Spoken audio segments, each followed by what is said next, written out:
trouvez au port de Saint-Jean-de-Luz, sans doute vidé de ses bateaux partis à la pêche. Prenez place sur un des bancs sur la droite du quai.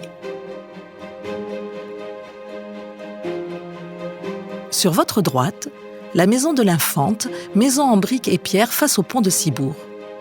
Sur la rive de Ciboure, sur votre gauche, vous pouvez observer la criée et son toit en pente.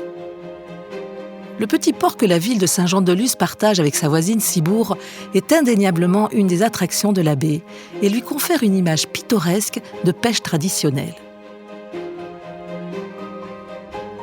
Cependant, ce n'est que vers le XIVe siècle que la pêche et l'armement naval deviennent les activités principales des deux villes. La pêche constituait jusque-là une activité secondaire face à l'agriculture et notamment le pastoralisme. La pêche hauturière et la chasse à la baleine se développent considérablement entre les XVe et XVIe siècles et donnent naissance à de grandes familles bourgeoises d'armateurs.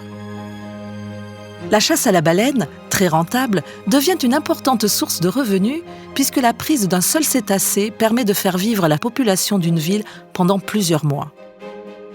La Balaena biscayensis est chassée sans relâche dans le golfe de Gascogne jusqu'à sa quasi-extinction au XVIe siècle.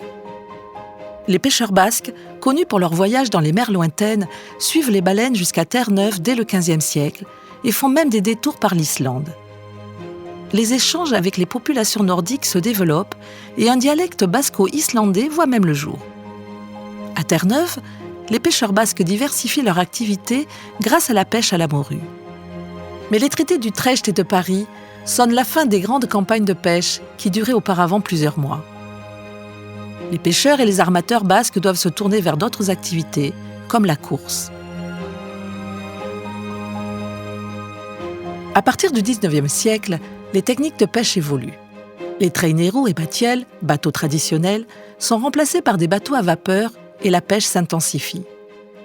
Le premier bateau à vapeur du port de Saint-Jean-Ciboure, un sardinier de 1886, est armé par Pierre Latamendi. La Première Guerre mondiale met un coup de frein brutal à la pêche. Les marins sont envoyés au combat et leurs navires sont armés pour le conflit. Ce ralentissement de l'activité de pêche permet aux bancs de poissons de se régénérer et les pêches fructueuses d'après-guerre offrent de meilleures conditions de vie aux pêcheurs. Grâce à l'adoption de la pêche à la bolinche, technique espagnole inventée à Fontarrabie, le port de Saint-Jean-Ciboure connaît un essor spectaculaire dans les années 30, malgré la crise économique mondiale.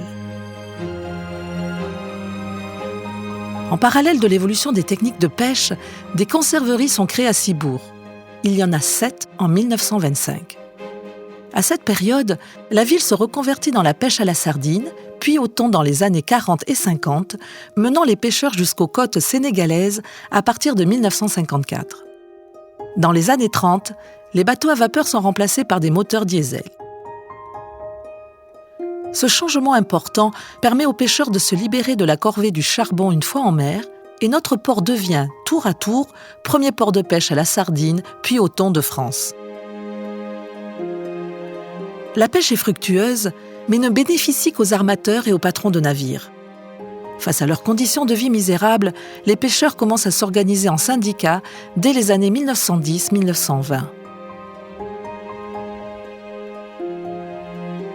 Mais c'est après la Seconde Guerre mondiale que les pêcheurs prennent réellement leur avenir en main et décident de s'organiser en coopérative.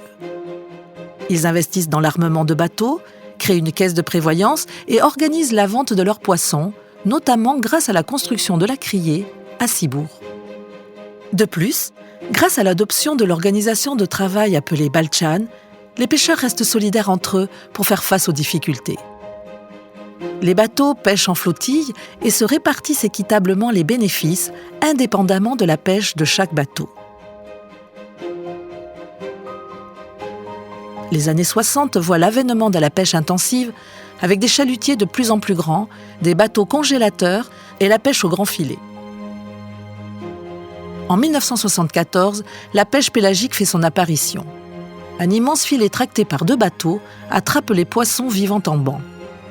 Ne faisant que peu de distinction entre les espèces, ces filets attrapent parfois d'autres poissons, comme des cétacés.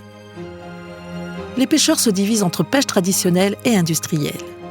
Dans les années 60, plus de 1000 hommes vivent de cette activité, alors que de nombreuses femmes travaillent dans les conserveries de Ciboure.